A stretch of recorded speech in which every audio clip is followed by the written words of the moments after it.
Welcome to Omitech computer institute. और students, आज हम डिस्कस करने वाले हैं फॉर्मूला बार को। ये फॉर्मूला हमारा होता है। फॉर्मूला का जो रिबन है, आज हम इसको डिस्कस करने वाले हैं। इसके पहले ही क्लासेस में हमने पेज लेआउट तक के सारे ऑप्शन डिस्कस कर लिए थे, और आज हम डिस्कस करेंगे फॉर्मूलाज। तो अगर हम बात करें फॉर्मूला में, तो इसमें कितने नंबर ऑफ सेक्शन है, किसके कितने पार्ट में डिवाइड, पर इसको देख लेते हैं। सबसे पहले हमारा आ रहा है इंसर्ट फंक्शन, फिर आ रहा फंक्शन की library, define name, formula, auditing और कैलकुलेशन। टोटल मिला के 5 पार्ट में डिवाइड। देखिए, 5 पार्ट में डिवाइड है ये देखिए, यहाँ सेपरेटर लगा हुआ है, यहाँ पे ये सेपरेटर लगा हुआ है। यहाँ से फंक्शन को इंसर्ट करते हैं। यहाँ पे ढेर सारे फंक्शंस की लाइब्रेरी दी गई है आपको। यहाँ से आप नेम वगैरह डिफाइन कर सकते हैं। नेम क्या होता है, कैसे होता है, अभी बताएंगे। यहाँ पे फॉर्मूला ऑडिटिंग के कुछ ऑप्शन दिए गए हैं। यहाँ पे विंडो को वॉच करने का ऑप्शन दिया गया है, और यहाँ पे कैलकुलेशन दिया गया है। कुल मिला के 5 नहीं, आपको टोटल मिला के 6 सेक्शन है। देखा जाए 6 सेक्शन है। 6 सेक्शन दिए गए। 6 में क्या सेपरेटर लगा होता है, तो 6 अलग अलग क्या किए गए हैं, रिबन के अंदर 6 अलग अलग सेक्शन दिए गए हैं, जो कि हमें पढ़ने हैं। तो चलिए, इन्हीं में से स्टार्ट करते हैं। सबसे पहला हमारा होता है इंसर्ट फंक्शन। तो इंसर्ट फंक्शन का काम ही होता है फंक्शंस को इंसर्ट करना। आप चाहे फंक्शन बोल लीजिए, और चाहे ने फॉर्मूला बोल लीजिए। चाहे ने फंक्शन बोल लीजिए, चाहे ने क्या बोल लीजिए, आप बोल लीजिए फॉर्मूला। मान लिया हमने यहाँ पे टेबल पे क्लिक किया, और ये हमारी जो टेबल की विंडो थी यहाँ पे आ गई है। और हम यहाँ पे जब क्लिक करेंगे, तो क्लिक करने के बाद इंसर्ट फंक्शन में क्लिक करेंगे, तो इस तरह इंसर्ट फंक्शन की हमारी क्या होगी, ये विंडो आ जाएगी। इक्वल साइन लग के आ जाएगा। और इंसर्ट फंक्शन की विंडो आती है, यहाँ पे कहता है सिलेक्ट फंक्शन। आपको कौन सा फंक्शन यूज करना बताइए। फंक्शन मतलब एक्सेल में तरह तरह की कैलकुलेशन करने के लिए ढेर सारी कैलकुलेशन करने ढेर सारे फंक्शंस होते हैं, जो कि ऑलरेडी हमने इंसर्ट में डिस्कस किया था। जैसे यहाँ पे ढेर सारे फंक्शन दिए गए हैं। सम निकालना, एवरेज निकालना, हाइपरलिंक, काउंट, मैक्स, मिन। ये कुछ हमने नंबर ऑफ फंक्शन अभी जस्ट अपनी पुरानी क्लास में जब हमने इंसर्ट पढ़ाया था, तो वहां पे लगा के भी दिखाए थे आपको। तो वो तो केवल जरा सा एक सिंपल सा एक एग्जाम्पल थे। अब यहाँ पे पूरा अलग से क्या है, बहुत ढेर सारे फंक्शन और फॉर्मूला की लिस्ट है। यहाँ पे क्लिक करेंगे, तो यहाँ से आप देखिए ऊपर सर्च बॉक्स आ रहा है। आप चाहें तो यहाँ फंक्शन को सर्च भी कर सकते हैं। यहाँ से आपको कोई फंक्शन ढूंढना है, क्योंकि फंक्शन बहुत ज्यादा होते हैं। तो अगर किसी फंक्शन को सर्च करना चाहते हो, तो यहाँ सर्च कर सकते हैं। यहाँ पे ढेर सारी कैटेगरी आ रही है।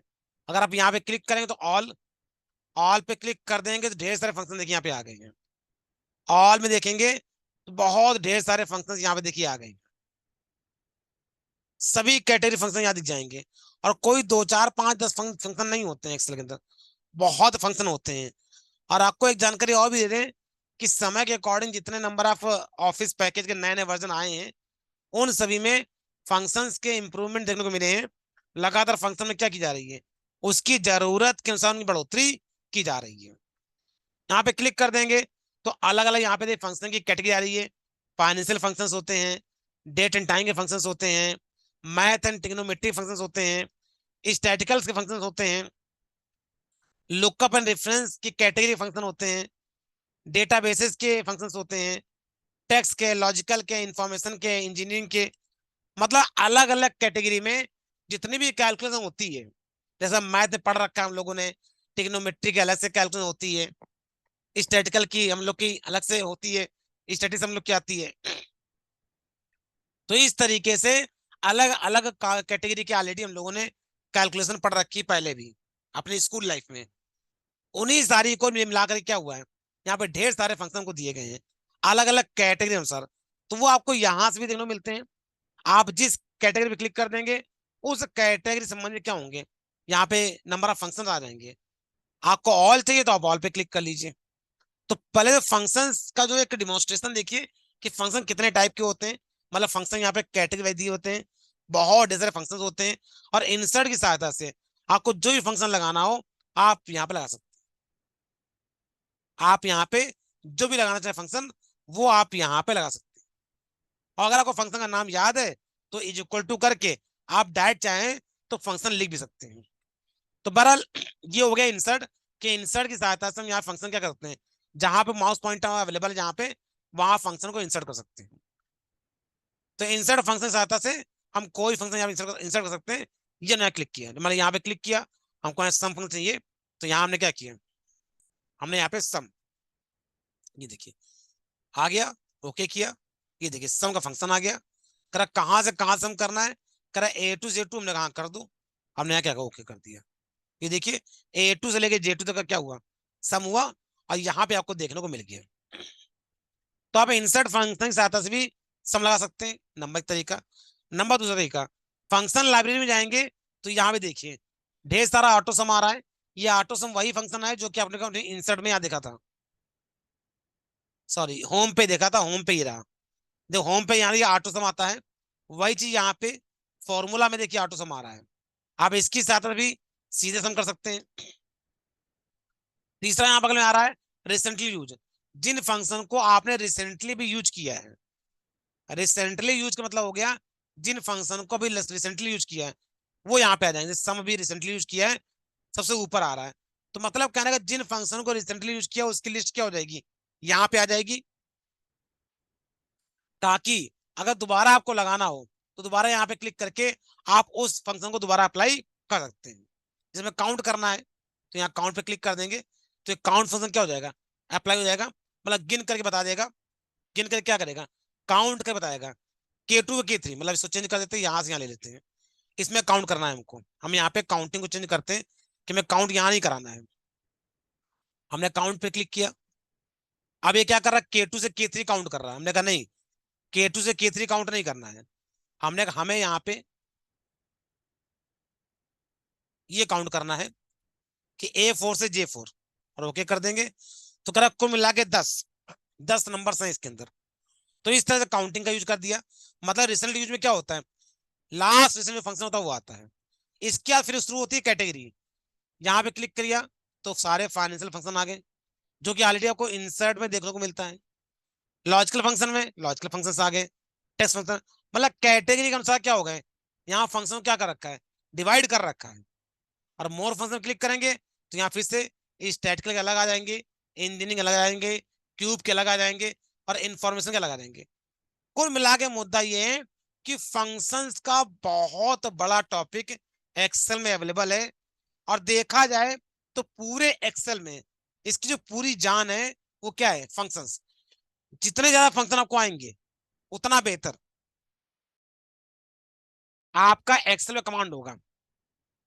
और एक्सेल को डीप में पढ़ना है, मतलब जितने ज्यादा फंक्शन पढ़ेंगे, जितना ज्यादा आपको नॉलेज होगा, फंक्शंस का रटे होंगे, याद होंगे, और उनका यूज करना आएगा, उतना ही बेहतर आपको एक्सेल आएगा।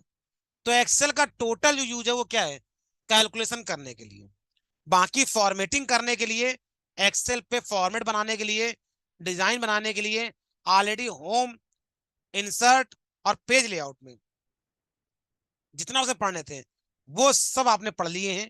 अब आपको मेन जो क्या है, फॉर्मूला फोकस करना है। जितने ज्यादा फॉर्मूले आप पढ़ लेंगे, जितना आपको नॉलेज हो जाएगा फॉर्मूले का, और उसको किस तरीके यूज करना है ये आपको आ जाएगा, तो आपका Excel best and best command हो जाएगा। अब इसमें क्या है, कुछ फंक्शन बेसिक कैटेगरी होते हैं और कुछ आपके एडवांस कैटेगरी होते हैं। अब चूंकि बेसिक एक्सेल क्लास है ये, तो हम हर कैटेगरी से क्या होगा, जो बेसिक लेवल के फंक्शंस हैं उन सबको क्या करेंगे, अपना यहाँ पे कंप्लीट कर लेंगे, जो कि अपनी आने क्लास में हम क्या होगा, डे बाय डे डिस्कस करेंगे कि बेसिक लेवल के जितने फॉर्मूलाज फंक्शंस हैं उन सबको डिस्कस किया जाएगा। क्योंकि फॉर्मूला फंक्शन को समझने के लिए आपको पहले ये फॉर्मूला फंक्शन मैनुअल भी आना चाहिए। अब पता लगा मैं तो ट्रिग्नोमेट्री का फॉर्मूला लगा दूं, कॉस थीटा साइन थीटा, और आपको यही नहीं मालूम है कि मैनुअल में कॉस थीटा होता क्या है, तो फिर आपको पहले तो ये सारे फॉर्मूला क्या होने चाहिए, मैनुअल भी आने चाहिए। तो मतलब एक कंप्यूटर पे फॉर्मूला लगाने से पहले आपको मैनुअल भी उस फॉर्मूले की नॉलेज होनी चाहिए कि वाकई ये काम होता कैसे है। अब सम का मतलब जोड़ना होता है, अब तुमको सम को जोड़ना ही नहीं आता है तो फिर बेकार फॉर्म लगाना। तो मतलब कहने का, अब यहाँ पे हमने क्लिक किया, हमने कहा ठीक है हम मैथ पे क्लिक करेंगे और यहाँ पे हम एबीएस लगा देंगे या जीसीटी लगा देंगे। अब जीसीटी क्या होता है मालूम ही नहीं है, फैक्ट क्या होता है मालूम ही नहीं हमको। हमने फैक्ट पे क्लिक किया और हमने यहाँ दे दिया 3 और एंटर कर दिया। अबे 3 से 6 कैसे आ गया पता नहीं चल रहा। सिर्फ फैक्ट में 6 3 दिया 6 आ गया। ये फैक्ट होता क्या है? तो फैक्ट का काम होता है फैक्टोरियल निकालना। फैक्ट का काम होता है फैक्टोरियल निकालना। तो आप बच्चों को ये तो मालूम होना चाहिए ना कि फैक्टोरियल क्या होता है। एक तरीका तो ये है कि फैक्टोरियल निकालने के लिए फैक्ट फंक्शन होता है। कैसे यूज करते बता दिया हमने। अब हमने कल को यहाँ 3 दिया, कल को हम 4 दे देंगे। अब यहाँ पे रिजल्ट क्या आएगा? चाहते हैं 22 24।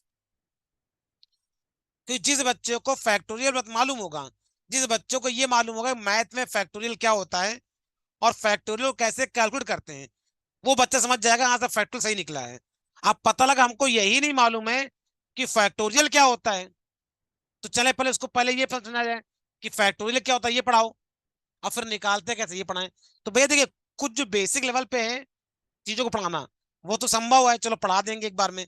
लेकिन आपको sine theta cos theta greater निकालना, एलसीएम क्या होता है, एलसीएफ क्या होता है, एचसीएफ क्या होता है, इन सब चीजों को पढ़ाना संभव नहीं है यहाँ पे। आपको पहले से आता हो, आपको पहले से अगर आता है, अगर आपको पहले से आता है तो आप फटाफट फंक्शन लगा के ट्राई कर सकते हैं कि हाँ सही काम कर रहा है। तो ये होता है फंक्शन को यूज कैसे करना है। तो मतलब कहने का सभी फंक्शन से एक होता है कि सर क्या हम सभी फंक्शन पढ़ सकते हैं? हाँ पढ़ सकते हैं। आप सारे के सारे फंक्शन पढ़ सकते हैं, लेकिन आपको ये सारे फंक्शन पहले मैनुअल भी क्या होने चाहिए, आने चाहिए। अगर आपको मैनुअल सारे फंक्शन आते हैं तो आप यहाँ पे बिल्कुल यहाँ पे ट्राई कर सकते हैं। आप यहाँ बिल्कुल ट्राई कर सकते हैं। तो पहले हम अपने कॉमन लाइफ में जो कैलकुलेशन करते हैं उन सभी फंक्शनों को यहाँ पे क्या करेंगे, हम डिस्कस करेंगे। तो यही कारण है कि बेसिक एडवांस बहुत ढेर सारे लेवल फंक्शन क्या होते हैं, यूज होते हैं। तो अपने आने वाली क्लास में हम क्या करेंगे, फंक्शन को स्टार्ट करेंगे। बेसिक एक्सेल क्लास में हम बेसिक लेवल सारे फंक्शन यूज करेंगे। और जैसे हम आगे बढ़ेंगे तो जब हम एडवांस एक्सेल क्लास डिस्कस करेंगे तो बाकी एडवांस लेवल पे कौन कौन से फंक्शन यूज हो सकते हैं हम उसको भी डिस्कस करेंगे। लेकिन पहले बता चुका हूं कि भैया फंक्शन को पढ़ने से पहले आपका जो मैथमेटिकल कैलकुलेशन है वो स्ट्रांग होना चाहिए। अगर आपका मैथमेटिकल कैलकुलेशन ही वीक है तो हो सकता है कि फंक्शन को पढ़ने और समझने में क्या हो, आपको दिक्कत हो, आपको दिक्कत आए। तो भैया अगर मैथमेटिकल कैलकुलेशन आसान है, जिस लेवल का आपका माइंड मैथमेटिकल कैलकुलेशन को एक्सेप्ट करेगा उसी लेवल पे आप फंक्शन को क्या कर पाएंगे, पढ़ पाएंगे। फिर भी हमारा प्रयास रहेगा कि बहुत ही इजी भाषा में आपको सारे फंक्शन समझाए जाएं। तो इसी साथ में अब ये फॉर्मूला फंक्शन क्या होता है और आगे हम क्या पढ़ने वाले हैं इसका पूरा कंप्लीट इंट्रो मैंने यहाँ पे दे दिया है। अपने नेक्स्ट क्लास में हम वन वन वे क्या करेंगे, इन फंक्शंस को पढ़ना शुरू करेंगे। इसी साथ में इस क्लास में फंक्शंस का जो इंट्रो था वो फिनिश होता है। अपने फॉर्मूलाज, जैसा कि फॉर्मूला में हमारे पास सबसे पहले हम डिस्कस करेंगे मैथमेटिकल फंक्शंस, क्योंकि ये सबको सभी लोग क्लियर भी होते हैं। तो सबसे पहले आज हम यूज करने वाले हैं मैथमेटिकल फंक्शंस। तो देखिए मैथमेटिकल में फंक्शंस के लिए हमने एक्सेल पे गए और एक्सेल में देखिए फॉर्मूला का ये बेयर आता है और यहाँ पे ढेर सारे फंक्शंस होते हैं। यहाँ पे ये देखिए मैथ एंड ट्रिग्नोमेट्री। देखिए फंक्शन तो कई होते हैं लेकिन पहले स्टार्ट करेंगे मैथ से, क्योंकि मैथ एंड ट्रिग्नोमेट्री सबको आती है। तो यहाँ पे देखिए कैटेगरी आती है मैथ एंड ट्रिग्नोमेट्री। हम फंक्शन को कैटेगरी के अनुसार यूज करेंगे। तो एक बहुत ही popular category math and trigonometry, क्योंकि कैलकुलेशन करने के लिए सबसे ज्यादा हम इसी कैटेगरी को यूज करते हैं। तो यहाँ देखिए मैथ है एंड ट्रिग्नोमेट्री। अब इसमें देखिए इतने फॉर्मूले की लिस्ट है, ये देखिए इतने फॉर्मूलेज हैं, लेकिन इसके अंदर मैथ के और ट्रिग्नोमेट्री के दोनों के फॉर्मूले मिक्स हैं, पहली बात। दूसरी बात, बेसिक लेवल भी और एडवांस लेवल भी दोनों को मिला के ढेर सारे फॉर्मूले दे दिए गए इसके अंदर। तो टोटल मिला के अगर हम मैथ एंड ट्रिग्नोमेट्रिक फॉर्मूले कहें तो इतने ढेर सारे फॉर्मूला यहाँ पे होते हैं, जिसमें से मैंने इतने फॉर्मूले क्या किए, बाहर निकाल लिए हैं जो कि रेगुलर यूज के लिए आपके यूज होते हैं। तो सबसे पहले मैथमेटिकल फंक्शंस में जो सबसे ज्यादा सबसे इजी टू यूज है उन फंक्शन को हम पढ़ना शुरू करेंगे जो कि जनरली सबको आते हैं। जैसे बात करते हैं सम की। देखिए सम फंक्शन हम शुरुआत से यूज कर रहे हैं, ये हमको आता है। सम का काम क्या होता है, किसी नंबर को सम करना। फॉर एग्जाम्पल यहाँ पे कोई नंबर दिया है, अगर कोई हमको नंबर यहाँ पे दिया गया है तो उन नंबर को यूज करने के लिए मान लेते कोई नंबर यहाँ पे दिया गया जैसे जैसे यहाँ पे नंबर दिए गए थे हम लोग को, ये ढेर सारे नंबर थे यहाँ पे, इसको लोग कॉपी किया और यहाँ पे हम लोग फॉर्मूले में पेस्ट कर लेते हैं। ये देखिए ये ढेर सारे नंबर यहाँ पे अवेलेबल थे। और अब हमें क्या करना है, हमें इसका सम निकालना है, मालूम है इज इक्वल टू सम लिखा और यहाँ से यहाँ तक क्या किया। अब इसके देखिए कई तरीके हैं। अब देखिए कई बार तो अभी समझ लेते हैं कि फॉर्मूला फर्स्ट टाइम पे अब डी पे पढ़ रहे हैं, तो पहले आपको आज की क्लास में हम एक बहुत इंपॉर्टेंट बता दें कि एक फॉर्मूले को हम कितने तरह से यूज कर सकते हैं। जैसे अब सम का फॉर्मूला है, तो सम के फॉर्मूलों को यूज किस तरीके से कर सकते हैं। तो देखिए वैसे तो जब लिखेंगे is equal to sum, bracket on करेंगे तो क्या number one number two number three and so on, आपको जितने नंबर का सम करना है वो नंबर लिख दीजिए। तो अब यहाँ पे हम चाहे तो डालते हैं यहाँ पे 10, 20, 30, 40, हम चाहे तो कांस्टेंट नंबर का इस्तेमाल कर सकते हैं, तब भी आपका सम आ जाएगा। दूसरा तरीका होता है कि आपको जिनको सम करने से ये है, तो हमने कहा D2 का सम कर लीजिए, कॉमा DF5 का कर लीजिए, मतलब बीच बीच से करना हो। अगर बीच बीच से करना हो तो इस तरीके से कॉमा लगा लगा करके हम उस सेल एड्रेस को दे सकते हैं। ये देखिए D2 F2 H2। अब देखिए इन 5 नंबर में से हमने किसी 3 नंबर को क्या कर लिया, 3 नंबर का सेल एड्रेस, 3 नंबर का जो सेल का एड्रेस था वो दे दिया और एंटर कर दिया। तो इन्हीं 3 का क्या हो गया, सम आ गया, 1 2 3। अब इसमें देखो सेल एड्रेस देने का फायदा क्या है, कल को यह नंबर चेंज होता है, कल को हमने कह दिया 100, देखिए अपने आप क्या हो गया, आपकी जो कैलकुलेशन है वो चेंज हो गई, आपकी जो कैलकुलेशन है वो अपने आप चेंज हो गई। तो सेल एड्रेस देने का एक फायदा तो ये है। तो मतलब कहना एक तो कांस्टेंट नंबर दे सकते हो, दूसरा आप एक एक सेल का एड्रेस दे सकते हो, तीसरा होता है रेंज। तीसरा क्या होता है, रेंज।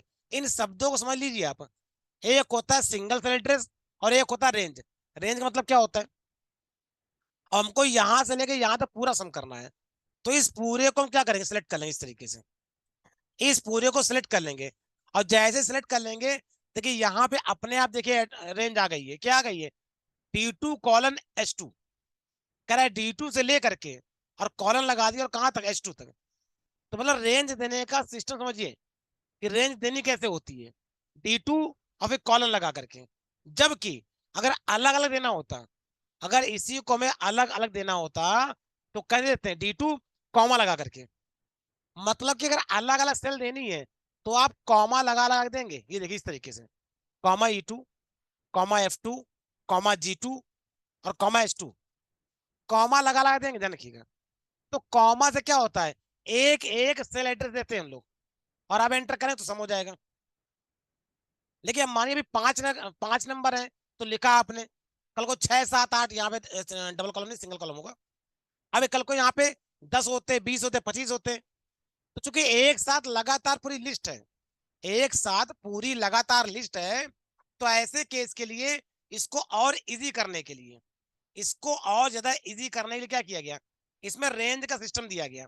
वो क्या होता है, अब हम यहाँ पे क्या करेंगे, D2 लिखा है, H2 लिखा, बीच के सब चीज हटा देंगे, बीच की चीजों को हटा देंगे और यहाँ पे क्या लगा देंगे, कॉलन। यहाँ क्या लगा देंगे, कॉलन। अब इससे क्या होगा, D2 मतलब स्टार्टिंग, H2 मतलब लास्ट, मतलब कि D2 सेल से लेकर के H2 सेल तक जो कुछ भी है उन सबको क्या करिए, सिलेक्ट कर लीजिए, उनको एक रेंज मान लीजिए। इस पर्टिकुलर टू और फ्रॉम के बीच में जितने भी सेल होंगे उन सबको रेंज मान लिया जाएगा, मतलब कि टू और फ्रॉम दे दिया और एंटर कर देंगे तो एक साथ क्या होगा, ये समझ जाएगा। ये इसलिए बिल्कुल बता रहे हैं डीप में समझ लीजिए क्योंकि हर जगह इसका इस्तेमाल होगा। तो यहाँ पे 3 शब्द होते हैं, एक होता सेल एड्रेस, एक होता रेंज। तो अंतर समझ लीजिए, रेंज मतलब मल्टीपल सेलों का कॉम्बिनेशन। चलिए खैर, तो सम बड़ा आसान होता है, समझ में आ गया। अब आगे आते हैं, SQRT मतलब कि square root is equal to लिखा, फॉर्मूला लगाने के लिए या फंक्शन लगाने के लिए इक्वल का लिखना बहुत जरूरी है। तो क्या लिखेंगे, इक्वल SQRT ब्रैकेट ऑन, क्या बताइए, स्क्वायर रूट निकालना है किसका, हमने कहा 16, 16 का स्क्वायर रूट क्या होता है, 4, 4 को 16, अंडर रूट जानते हैं ना, स्क्वायर रूट। मैथ में आप लोगों ने पढ़ा, हिंदी में बोलते हैं क्या, वर्गमूल, हाँ वर्गमूल। स्क्वायर रूट, स्क्वायर रूट निकालना कैसे, तो स्क्वायर रूट कर लीजिए, या कुछ लोग अंडर रूट बोलते हैं, तो क्या स्क्वायर रूट निकालना, लिखते हैं ना बाकायदा, तो वो निकल जाता है यहाँ पे। तो इसका लिख दिया 16, 25 लिख दें, क्या हो जाएगा 5, 25, तो ये हो गया आपका स्क्वायर रूट। अब आ रहा प्रोडक्ट, यहाँ पे प्रोडक्ट का मतलब हो गया मल्टीप्लाई, इज इक्वल टू लिखेंगे, लिखेंगे प्रोडक्ट, फिर उसके बाद अब हमने कहा 2,5, मतलब कि जो कॉमा लकड़ी लिखा हुआ है 2 × 5, मतलब कि आउटपुट क्या आएगा 10।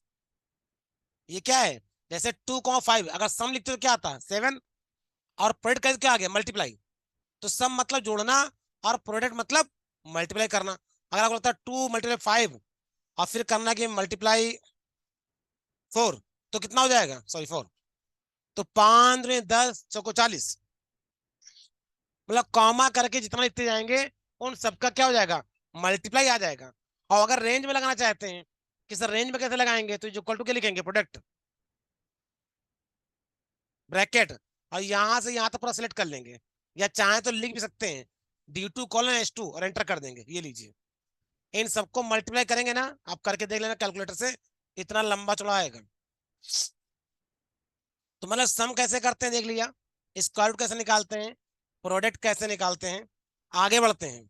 अब देखते हैं साइन, साइन का काम क्या होता है, साइन का काम ये बताना होता है, साइन का काम ये बताना होता है कि नंबर पॉजिटिव है कि नेगेटिव है या फिर जीरो है।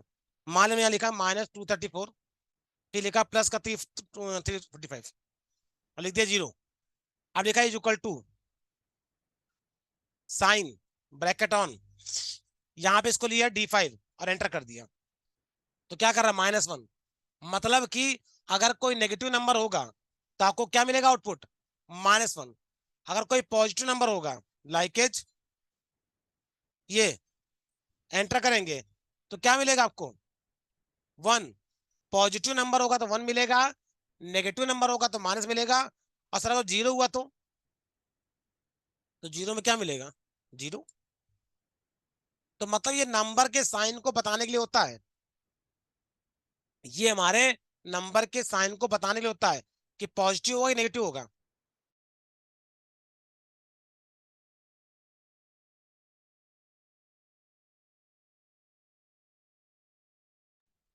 तुम्हारा साइन हो गया, हमारा पॉजिटिव क्या है नेगेटिव कैसे निकालते हैं, जीरो कैसे निकालते हैं, मतलब किसी भी नंबर को ये पहचानने के लिए कि वो नंबर पॉजिटिव है, कि वो नंबर नेगेटिव है, कि नंबर जीरो है। आगे आते हैं इवन निकालने के लिए, इवन निकालते नहीं बल्कि इवन करते हैं। ये जो इवन है इसका यूज क्या होता है, हमने कहा ईवी इवन, ब्रैकेट ऑन किया, हमने कहा 345 को इवन कर दो। अब 345 क्या है, एक ऑड नंबर है, 345 क्या होता है ऑड नंबर, इवन ऑड आपको मालूम होगा, इवन मतलब जो दो से डिवाइड हो जाए, ऑड मतलब जो ना डिवाइड हो। तूने इवन किया और एंटर कर दिया, तो यहाँ आउटपुट क्या आएगा 346, मतलब चूंकि 340 तो इवन था, अरे इसका ऑड क्या हो सकता है, सॉरी ये हमारा ऑड नंबर था, तो इसका इवन नंबर क्या होगा 346, सम विषम, जिसे हिंदी में क्या बोलते हैं सम और विषम। तो ये संख्या क्या थी, संख्या थी विषम, उसे क्या कर दिया बना दिया सम। तो मतलब इवन ऑड निकालने के लिए होता है, अगर नंबर दे दिया आपने, उस नंबर को वो क्या करेगा खुद ही इवन ऑड कर देगा, खुद ही इवन ऑड कर देगा।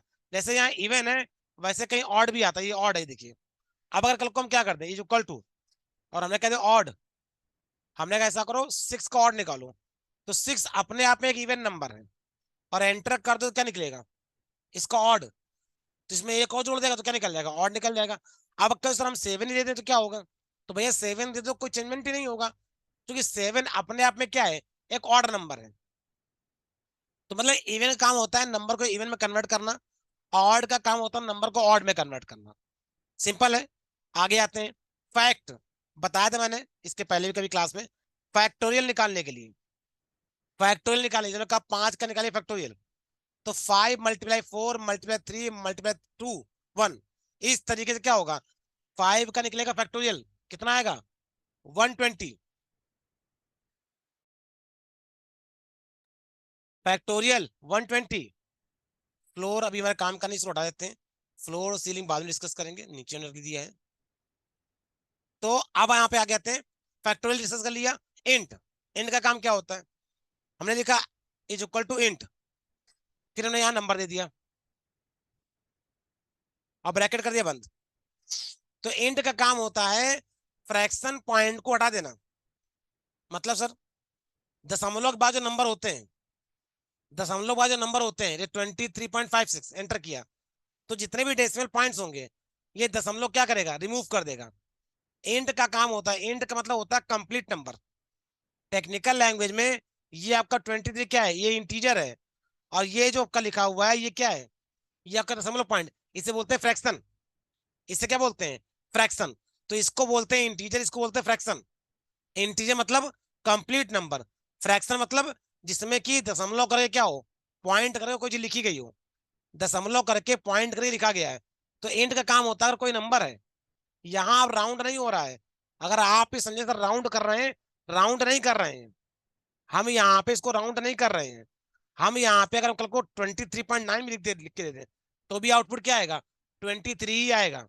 क्यों? क्योंकि इंट का काम है केवल इंटीजर पार्ट को निकालना और फ्रैक्शन पार्ट को क्या करना, अलग कर देना।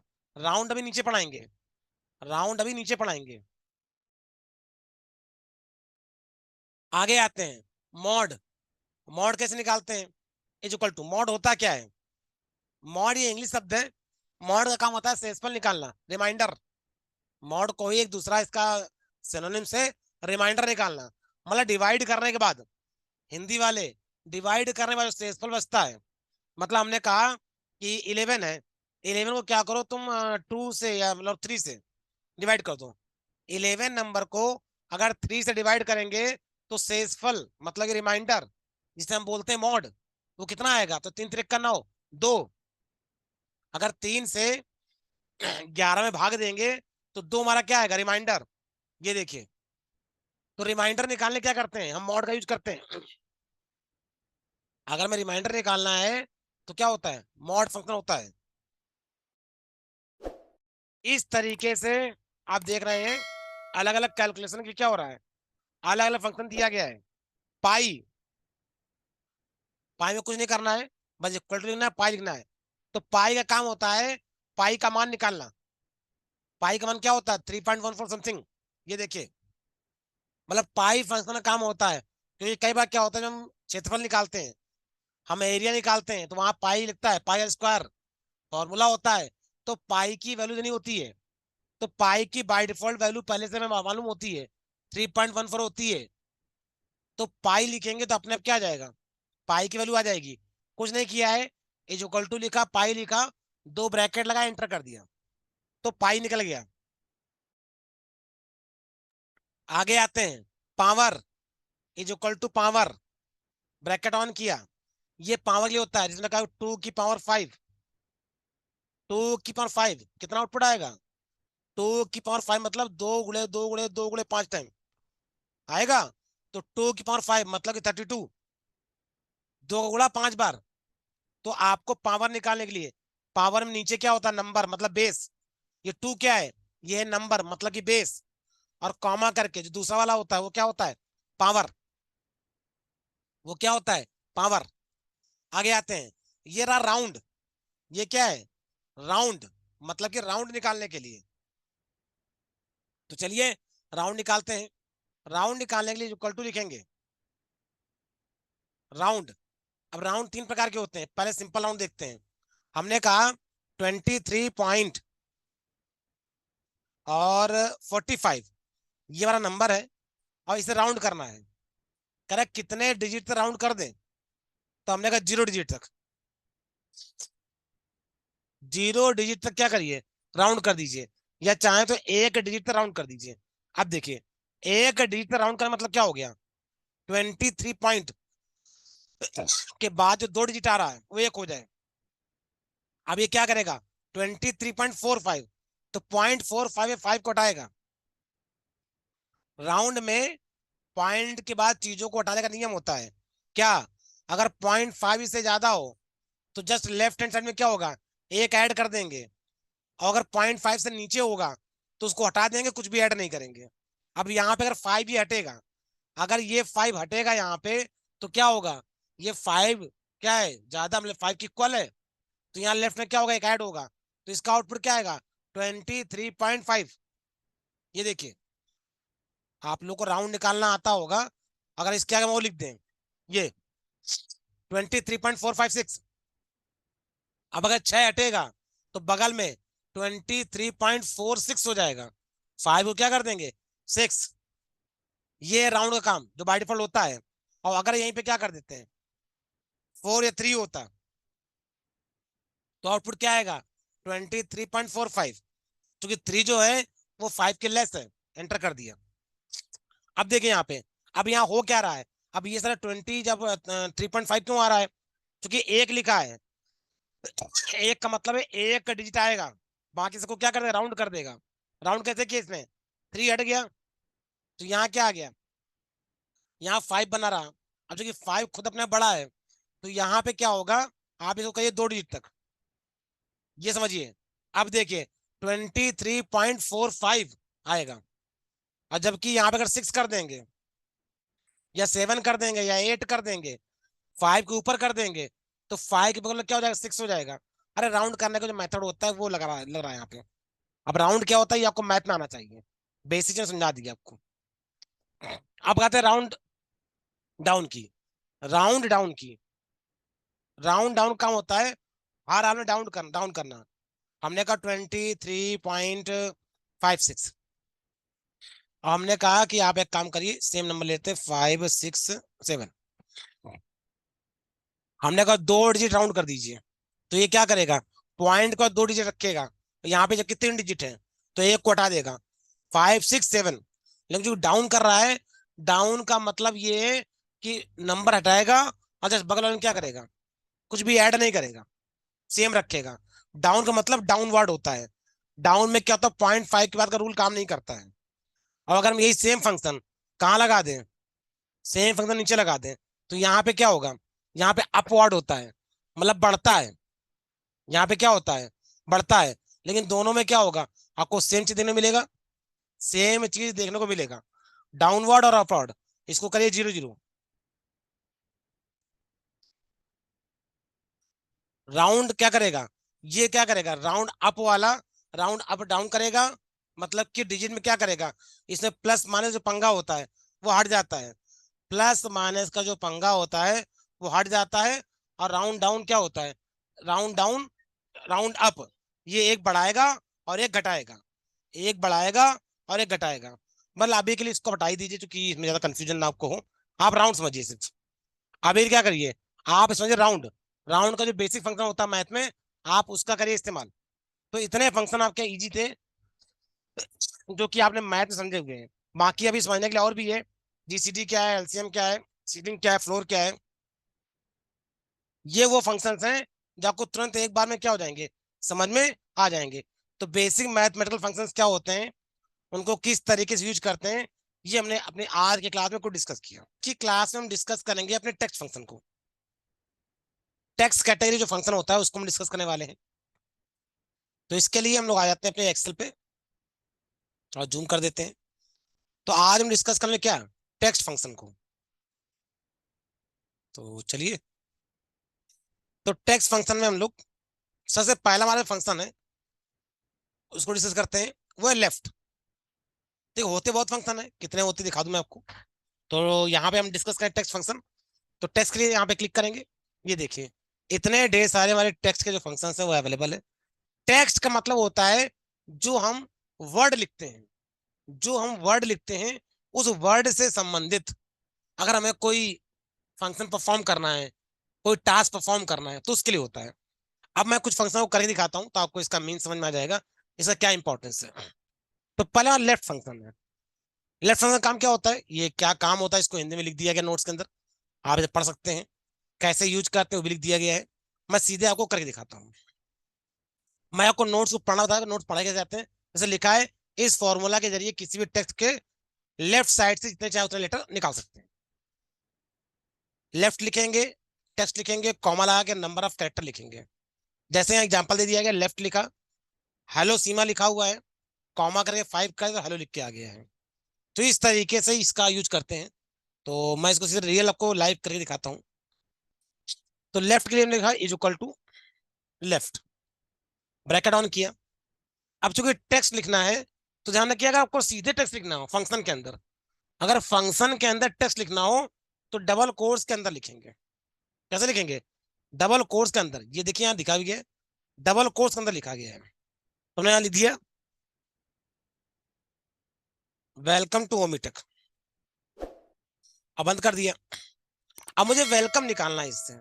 तो चूंकि लेफ्ट से निकाल रहा है तो हमने 3 और 4, 1 2 3 4 5 6 7, कॉमा 7 लिख दिया और एंटर ब्रैकेट में। मतलब लेफ्ट मतलब पहले तो वो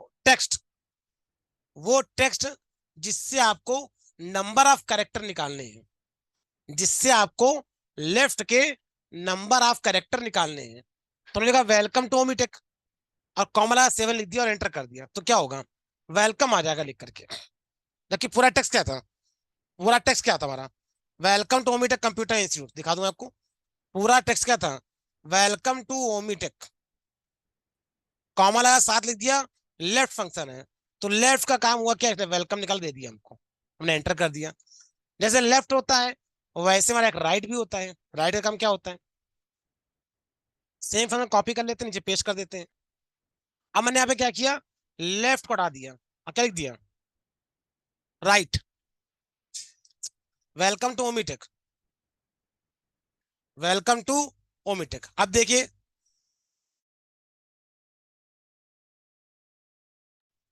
वेलकम टू ओमीटेक, और यहाँ पे क्या कर दिया? 6 अब ये क्या करेगा? ये राइट से निकालेगा। वेलकम टू ओमीटेक में राइट से निकालेगा। 6 मतलब 1 2 3 4 5 6, राइट से 6 करेक्टर और एंटर कर देंगे। ये देखो, तो क्या आ गया? ओमीटेक आ गया। मतलब कि लेफ्ट वाला क्या करता है? आपके दिए गए टेक्स्ट में से लेफ्ट निकालता है, राइट वाला राइट निकालता है। हमको बी से 2 निकालना है, तो क्या लगाएंगे? मिड। ये देखिए मिड कैसे यूज करेंगे?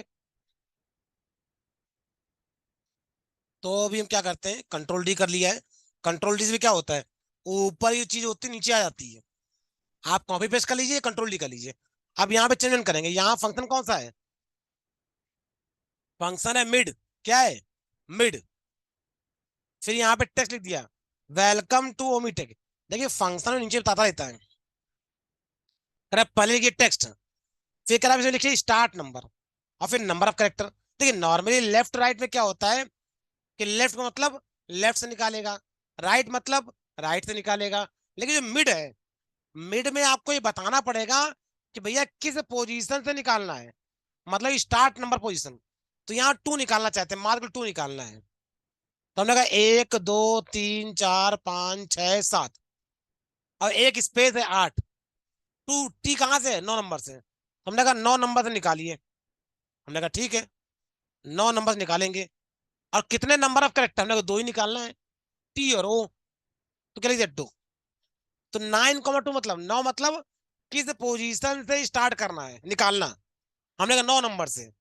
और करेक्ट कितने नंबर ऑफ कैरेक्टर निकालने बीस ये बता दो। हमने कहा 2 कैरेक्टर बस। और ब्रैकेट बंद, ब्रैकेट ऑलरेडी बंद था, एंटर कर दिया। देखिए तीनों में ही देखिए वेलकम टू ओमीटेक लिखा था, यहाँ भी वेलकम टू ओमीटेक लिखा था, यहाँ भी वेलकम टू ओमीटेक लिखा था। लेकिन तीनों में क्या हो गया? हमने यहाँ वेलकम निकाला मतलब लेफ्ट वाला, यहाँ पे राइट वाला मतलब ओमीटेक, और यहाँ क्या निकाला हमने? 2 मतलब मिड वाला। तो लेफ्ट से क्या होता है, राइट से क्या होता है, और मिड से क्या होता है। फिर एक आता है लेंथ फंक्शन। अब इसका काम क्या होता है देख लेते हैं। लेंथ का काम होता है लेंथ निकालना। तो लेंथ का मतलब क्या हो गया?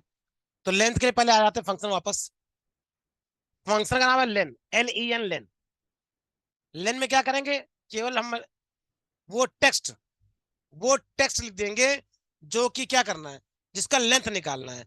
मतलब काउंटिंग लेंथ का काम होता है, ये गिन के बता देगा कि वेलकम टू ओमीटेक में कितने नंबर ऑफ करेक्टर हैं, कितने नंबर ऑफ करेक्टर हैं। और हमने एंटर कर दिया, करे 17 करेक्टर, चाहे गिन लो। 7 ये थे, 6 हमारा ओमीटेक था। तो 7 में कितने 13 हो गए। दो हमारा ये था, 15 हो गए।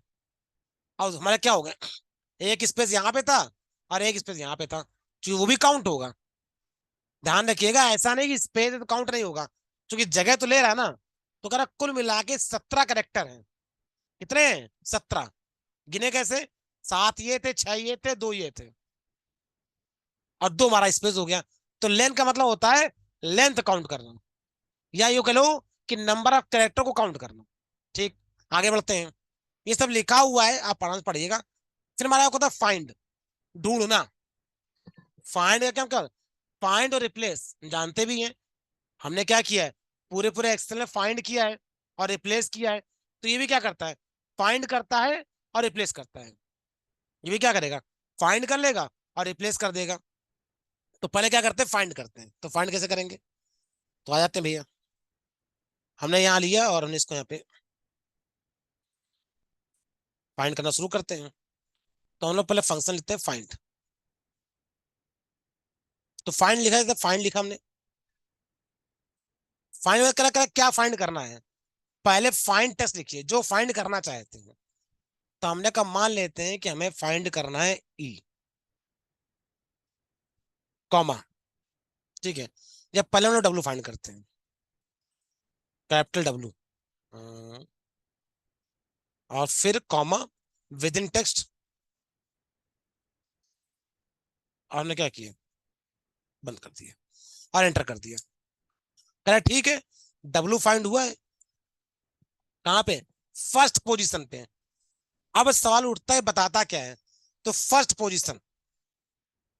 अब यहाँ पे कई बार ऐसा हो सकता है, हमें ई फाइंड करो, तो वेलकम, डब्ल्यू का क्या है, ई।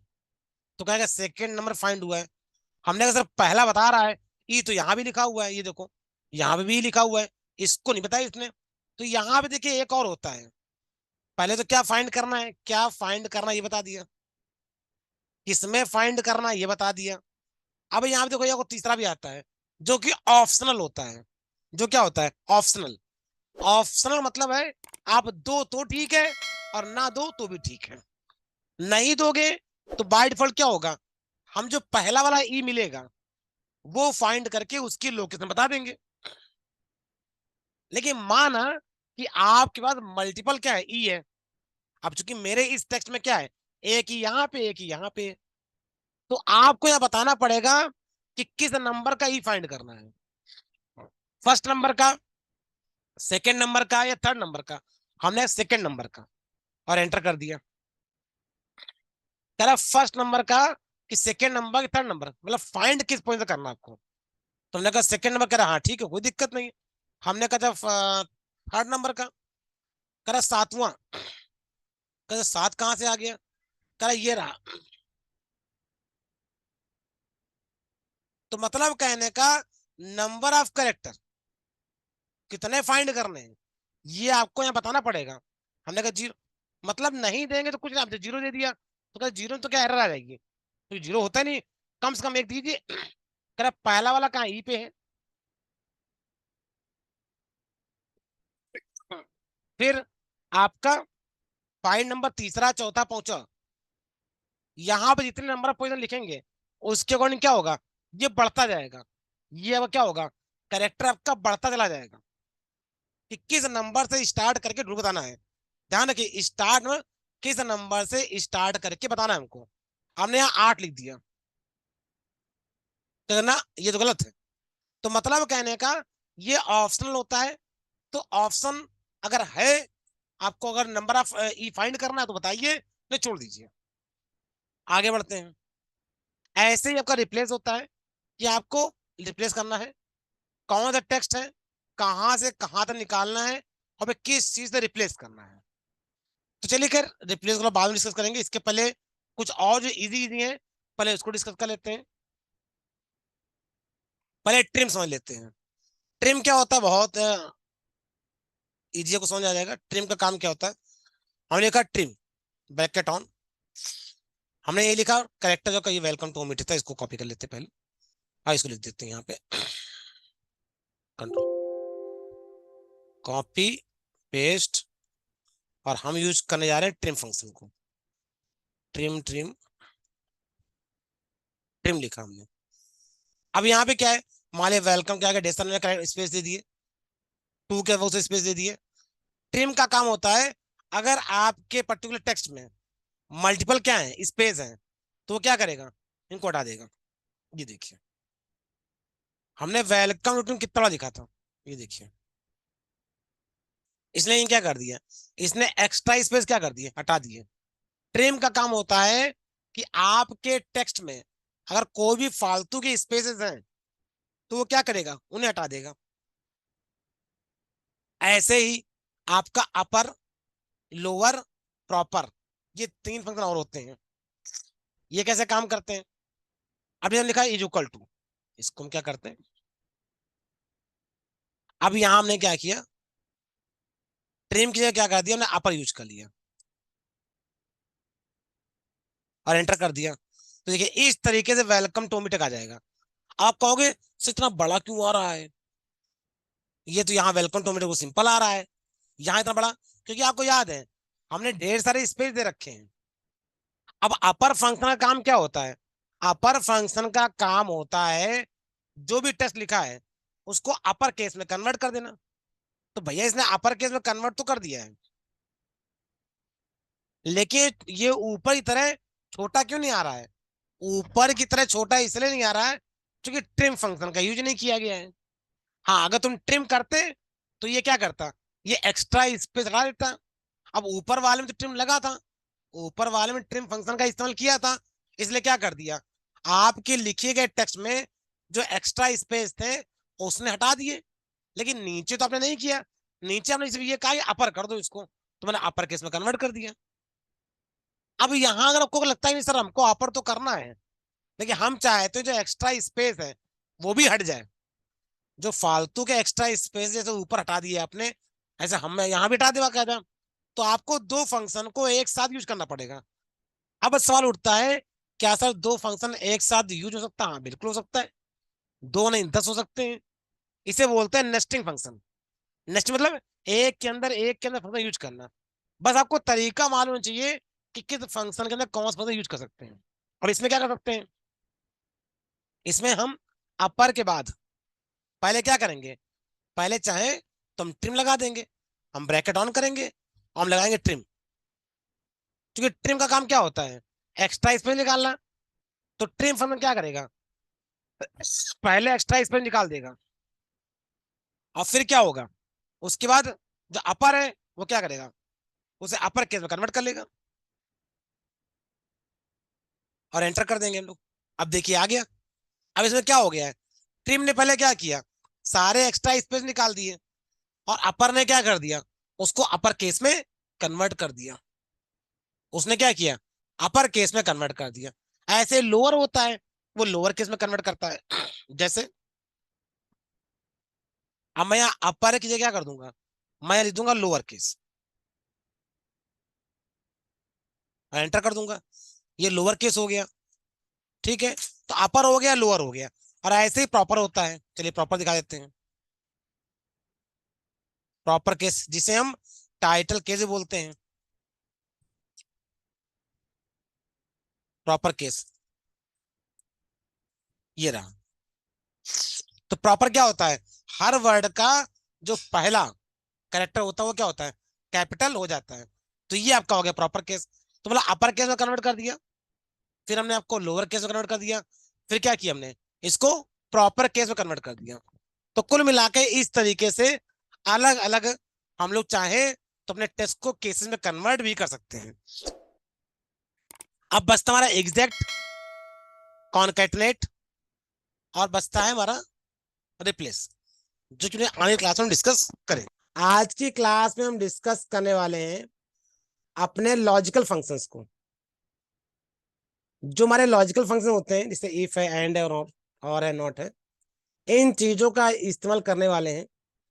इनका काम होता है कंडीशन को फिल्टर करके कंडीशन के अकॉर्डिंग क्या करना, हमें आउटपुट देना। तो इसमें वैसे तो कई फंक्शन होते हैं, लेकिन सबसे पहले जो चार हमारे मेन इंपॉर्टेंट फंक्शन है इस चीज को डिस्कस करते हैं। इसी को बेस मानते हुए आपके और आगे के जो फंक्शंस होंगे वो बनते हैं।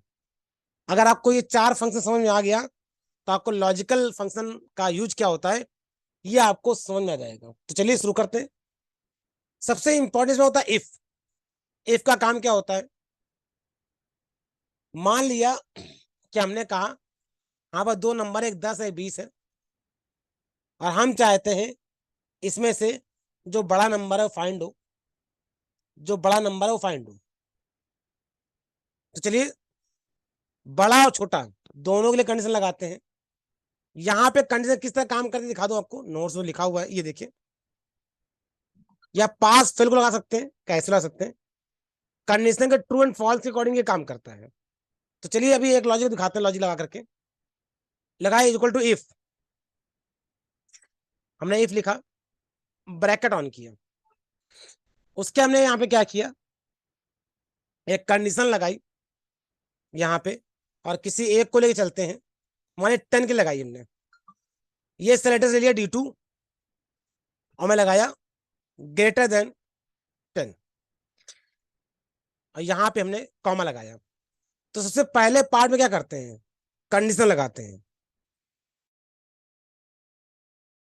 कंडीशन यहाँ पे हम फेल पास की जो कंडीशन है उसको लगा के चलेंगे। हम यहाँ पे फेल पास की कंडीशन को मांग चलेंगे। यहाँ मार्क्स हमारे पास अवेलेबल है, हम यहाँ मार्क्स का एग्जांपल ले लेते हैं जो ज्यादा आपको समझ आ जाएगा। इफ हमने इस तरह जो मार्क्स हैं, अगर ग्रेटर देन इक्वल टू 33, 33 या 33 से क्या हो, ज्यादा हो, 33 हो या 33 ज्यादा हो, तो समझ जाइए कि वो क्या है, पास है। तो डबल कोर्स में क्या लिख देंगे, पास, और फिर लिख देंगे फेल। अगर ये ना है तो फेल है। डबल कोर्स करके लिखना है, ध्यान रखिएगा, डबल कोर्स करके लिखना है। ये समझ लीजिए कंडीशन D2 सेल के अंदर, पहले इसको एंटर कर देते हैं, थोड़ा इसको दूर कर देते हैं, फिर समझाते हैं आपको। हमने लिखा इफ ब्रैकेट ऑन D2, मतलब ये जो सेल है इसका एड्रेस दे दिया। D2 में जो भी वैल्यू होगी, अगर वो वैल्यू 33 नंबर से इक्वल होगी या उससे बड़ी होगी, ग्रेटर देन इक्वल टू, आप जानते हैं क्या होता है, ग्रेटर देन इक्वल टू जानते हैं 33 से 33 से बड़ा हुआ। अगर ये जो कंडीशन लगाई है मैंने, जो हमने लॉजिकल कंडीशन लगा रखी है, अगर ये कंडीशन ट्रू हो जाती है, सही पाई जाती है, तो हमने कहा क्या लिख देना, यहाँ पे पास लिख देना। और अगर ये कंडीशन संतुष्ट नहीं होती है, मतलब ट्रू नहीं होती है, तो क्या लिख दीजिएगा, फेल। और इस तरीके से आप देखेंगे, जब एंटर करेंगे तो यहाँ लिख के आ रहा फेल। क्यों लिख के आ रहा, क्योंकि जो 32 है वो 33 से क्या नीचे है। अभी यहाँ पे 40 कर देते हैं, देखिए अपने आप वहां पे क्या हो गया, पास हो गया। मतलब कि इसने इफ कंडीशन के अकॉर्डिंग क्या हुआ, फेल पास को फाइंड कर दिया। मतलब यहाँ पे अगर 33 तक लिखेंगे तो ये पास होगा, लेकिन 33 से 32 किया नहीं कि फेल हो गया, और फिर से 33 का ये पास हो गया। तो 33 या 33 से ज्यादा होगा तो हम पास कर देंगे, 33 से नीचे होगा तो क्या कर देंगे, हम इसको फेल कर देंगे। तो इफ कंडीशन का काम होता है लॉजिक लगा करके उसमें ट्रू एंड फॉल्स वैल्यू को प्रिंट करना, ट्रू एंड फॉल्स वैल्यू को क्या करना, प्रिंट करना। अब आते हैं लोग, अब आते हैं एक एंड पे। एंड का काम क्या होता है, एंड का काम होता है अगर मल्टीपल कंडीशन एक साथ दे दी गए, अगर मल्टीपल जो वैल्यू है लॉजिकल एक साथ दे दी जाए, तो उसके अकॉर्डिंग इसको फिल्टर करना। जैसे कई बार फॉर्म आता है और हमसे कहा जाता है कि भैया इंटर के मार्क्स और ग्रेजुएशन के मार्क्स दोनों में क्या हो, पास होने चाहिए आप। इसको मैं करके दिखाता हूं। मान लिया हमारा ये इंटर के मार्क्स थे, हमने एग्जाम्पल मान लिया, और हमने कहा कि ये हमारे ग्रेजुएशन के मार्क्स थे।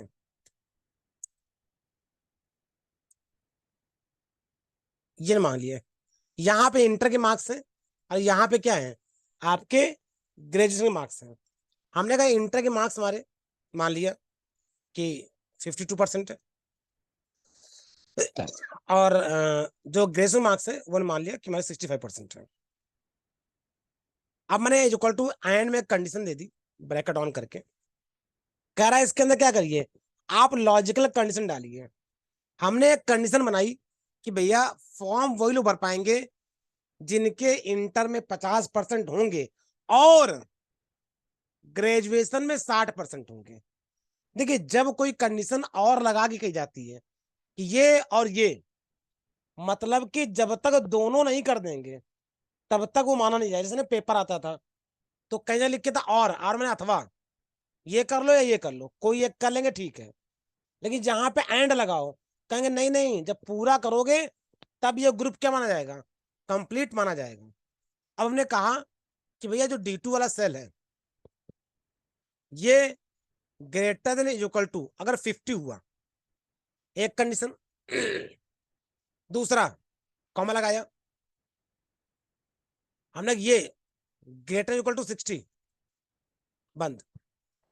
हमने कहा इंटर के मार्क्स 50 से ज्यादा हूं और ग्रेजुएशन मार्क्स 60 या 60 से ज्यादा हुए, अगर मान लेते हैं तो अगर ये दोनों कंडीशन ट्रू हो तो ही ट्रू आए, तो ही क्या है, ट्रू आए।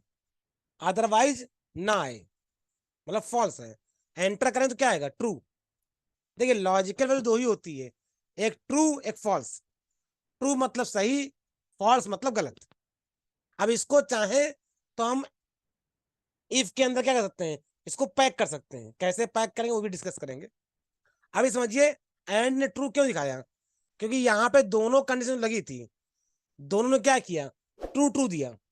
मतलब कि अगर ये भी ट्रू होगा ये भी ट्रू होगा तो आउटपुट क्या आएगा, ट्रू। एंड का मतलब होता है अगर एक साथ आप 10 लॉजिकल कंडीशन दे दीजिए, 10 में से अगर 10 की 10 ट्रू होंगी तो ट्रू आएगा।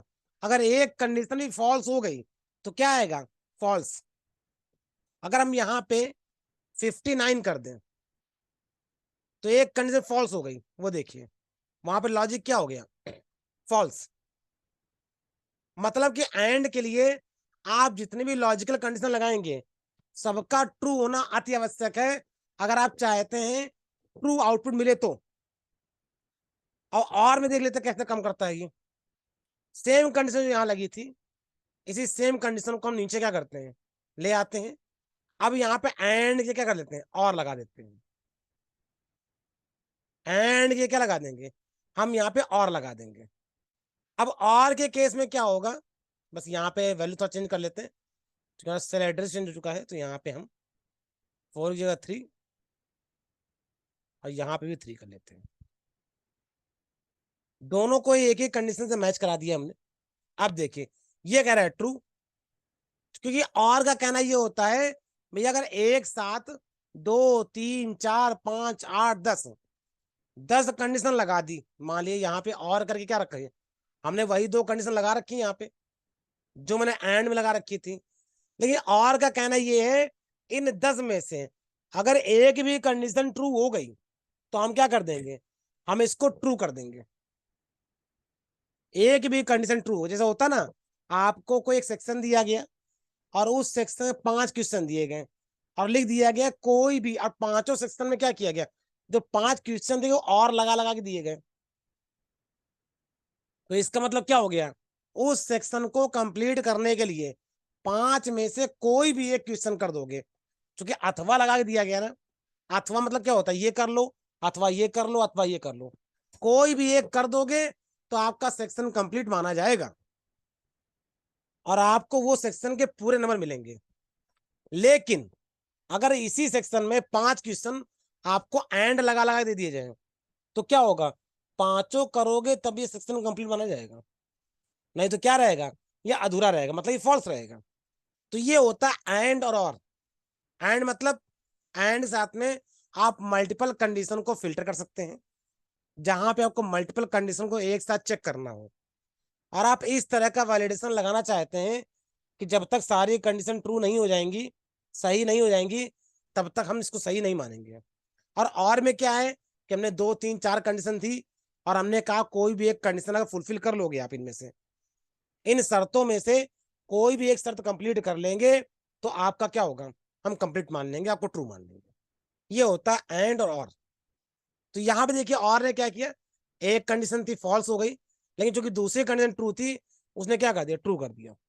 जबकि एंड वाले ने क्या कहा, भैया दोनों ट्रू होंगी तो ही ट्रू मानेंगे, नहीं तो नहीं मानेंगे। एक हमारा नॉट होता है, नॉट का काम क्या होता है, हर लॉजिकल कंडीशन को उल्टा कर देना। मान लीजिए यहाँ पे अगर लिखेंगे ट्रू, आप इसको लिख सकते हैं यहाँ पे ट्रू, तो ये क्या कर देगा, फॉल्स कर देगा। और फॉल्स लिखें तो क्या कर देगा, ट्रू कर देगा। ये कहते हैं हमेशा हम उल्टा काम करेंगे, इनका कहना है क्या करेंगे, हमेशा उल्टा करेंगे। नॉट का मतलब होता है रिवर्स, ना हो। अगर ट्रू लिखेंगे तो फॉल्स कर देगा, फॉल्स लेकिन ट्रू कर देगा। तो इसका काम होता है, जो हमारी लॉजिकल वैल्यू होती है ट्रू फॉल्स, उन चीजों में क्या होता है, ये काम करता है। और ट्रू फॉल्स कैसे निकलता है, इसके लिए जो लॉजिकल ऑपरेटर हमारे होते हैं, less than, greater than, equal to, इसका इस्तेमाल करके हम ट्रू एंड फॉल्स कंडीशन निकालते हैं। जिसके लिए अगर आपको याद हो, मैथ में बूलियन एक्सप्रेशन पढ़ते हैं, तो बूलियन एक्सप्रेशन में जहां ट्रू एंड फॉल्स लगा करके हम अपनी कैलकुलेशन करते हैं, वहां के द्वारा क्या होता है, एक लॉजिकल आउटपुट मिलता है। तो ये आपका एक लॉजिकल फंक्शन था, जिसका हमने एक यूज करके आपको दिखाया कि किस तरीके से काम करता है। तो इसी साथ में आई होप आपको समझ में आ गया होगा।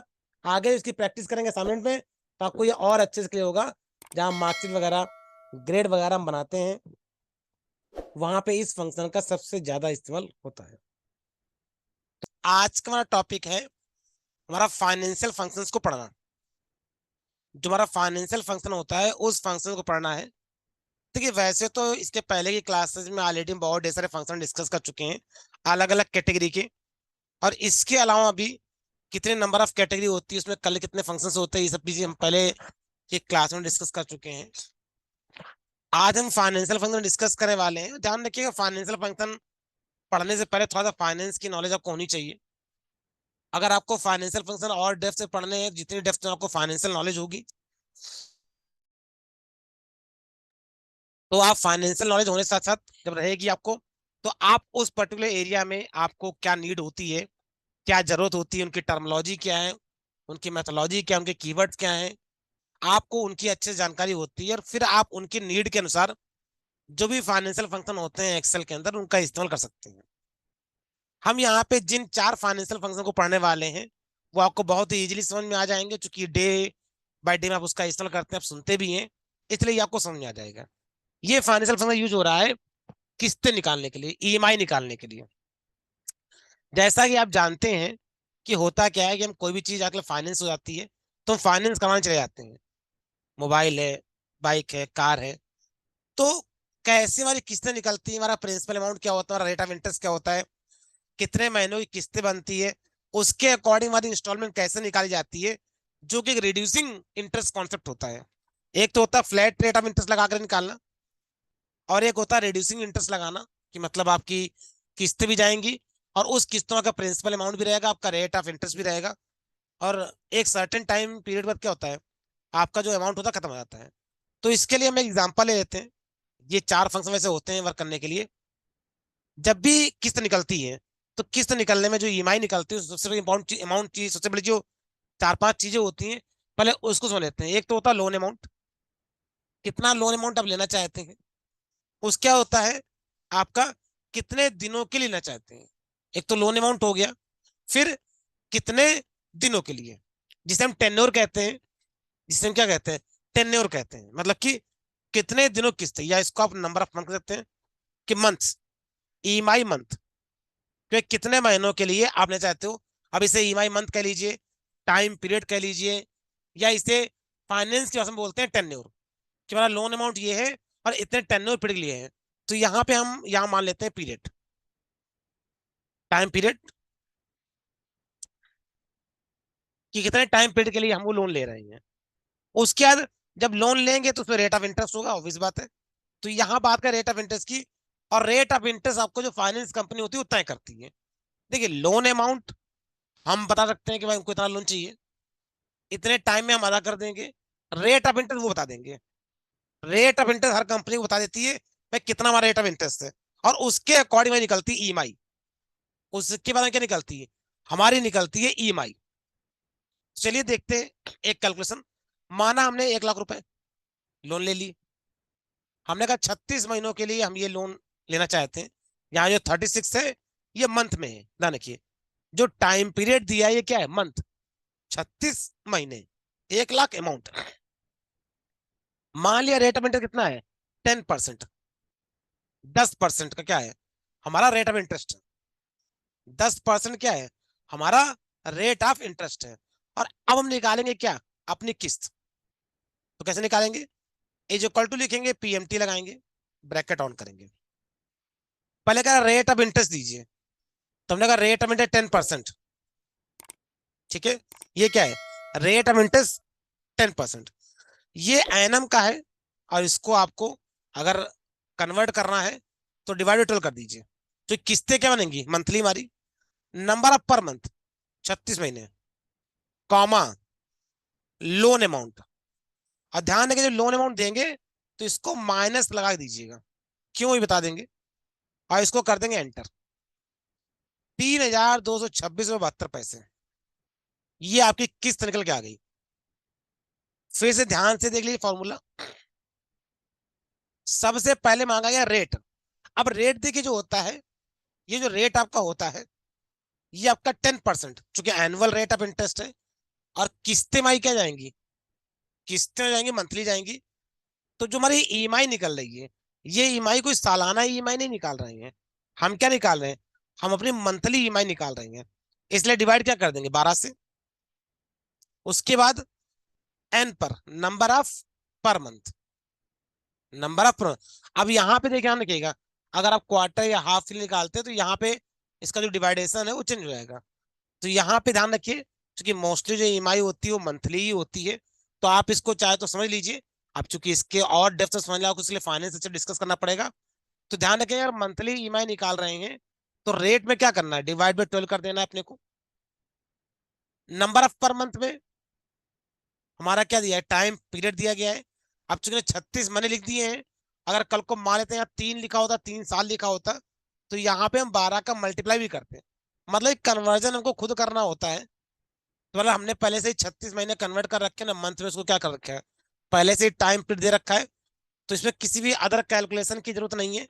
सीधे हमने वो जो टाइम पीरियड था क्लिक कर दिया D2। और फिर यहाँ लिया लोन अमाउंट, माइनस लगाते हैं। अगर माइनस नहीं लगाएंगे तो इसका जो कैलकुलेशन होता है, आपकी जो किस्तें होंगी उसमें माइनस लग क्या जाता है। इसलिए उस माइनस को हटाने के लिए क्या करते हैं, हम अमाउंट को माइनस में देते हैं। ये देखिए, क्योंकि फाइनेंस में जो किस्तें निकलती हैं वो माइनस में इसलिए निकलती है कि इतना माइनस करते करते करते करते क्या होगा, 36 महीने में आपका जो अमाउंट है वो फिनिश हो जाएगा। तो ये कंप्लीट फॉर्मूला निकालने का मेथोलॉजी है। इस तरीके से आपने निकाला कि आपकी जो किस्त बनेगी वो बनेगी 3,226.72 पैसे।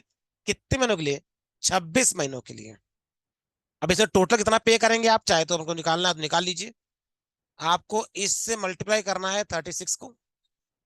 ये देखिए, 1,16,161.87 रुपए आपका टोटल अमाउंट आप 3 सालों में पे करेंगे। अगर इस पे टोटल इंटरेस्ट निकाले कितना में इंटरेस्ट पे किया हुआ है, तो आप इस अमाउंट को माइनस कर दीजिए अपने लोन अमाउंट से। 16,161.87 रुपए आपने इंटरेस्ट दिया हुआ है। 1 लाख तो आपका प्रिंसिपल अमाउंट ही था, 36 महीने आपने इतना इंटरेस्ट दिया है। अगर इसको आप क्रॉस चेक करिए कि सर हमने एनुअल इंटरेस्ट कितना दिया, मतलब हमने सालाना कितना इंटरेस्ट दिया हुआ है, एनुअल इंटरेस्ट। तो एनुअल इंटरेस्ट में क्या करेंगे, 36 महीने था, इसको उठाएंगे और डिवाइड में क्या कर देंगे, सीधे हम 3 से कर देते हैं, क्योंकि 36 महीने मतलब कि 3 साल है। डिवाइड कर दिया। ये देखिए, 1 साल का हमारा 5,327.29 पैसे निकला हमारा। अब कई लोग सवाल उठता है, सर अगर इसका हम फ्लैट इंटरेस्ट निकाले 10% का, 10% का अगर फ्लैट इंटरेस्ट निकाले, इसे हम कहते हैं फ्लैट इंटरेस्ट। अगर निकाले फ्लैट इंटरेस्ट, फ्लैट इंटरेस्ट निकालने का तरीका जो होता है वो ये होता है, 1 लाख रुपए मल्टीप्लाई 10% और एंटर। मतलब कि 10,000 रुपीज। मतलब 1 साल का फ्लैट इंटरेस्ट निकालते हैं, निकलता है कितना निकलता है, 10,000 रुपये निकलता है। 1 लाख रुपए का जो फ्लैट इंटरेस्ट है हमारा, तो जो निकालने का तरीका हम लोग का होता है सिंपल इंटरेस्ट, वो क्या होता है, लोन अमाउंट से 10% निकालो, 10 10 निकल गया। ये 1 साल का है। लेकिन ये जो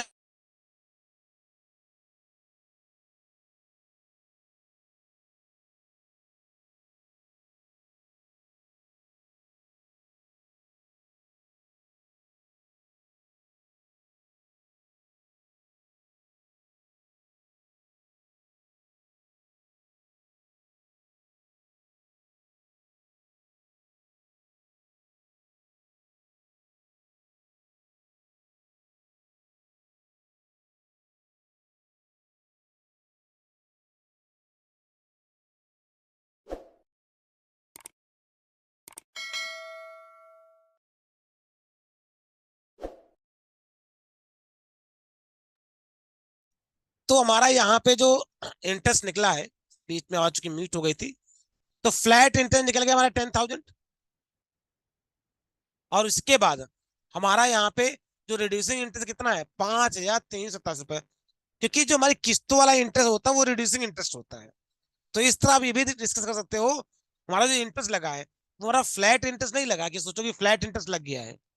ये क्या है, ये रिड्यूसिंग इंटरेस्ट होता है। क्योंकि ईएमआई में जो इंटरेस्ट लगता है वो क्या होता है, 10% रिड्यूसिंग इंटरेस्ट लगता है। जैसे जैसे आप किस्त देते रहते हैं, वैसे हर किस्त पर क्या होता है, आपका जो इंटरेस्ट है वो हर बार रिकैलकुलेट होता है।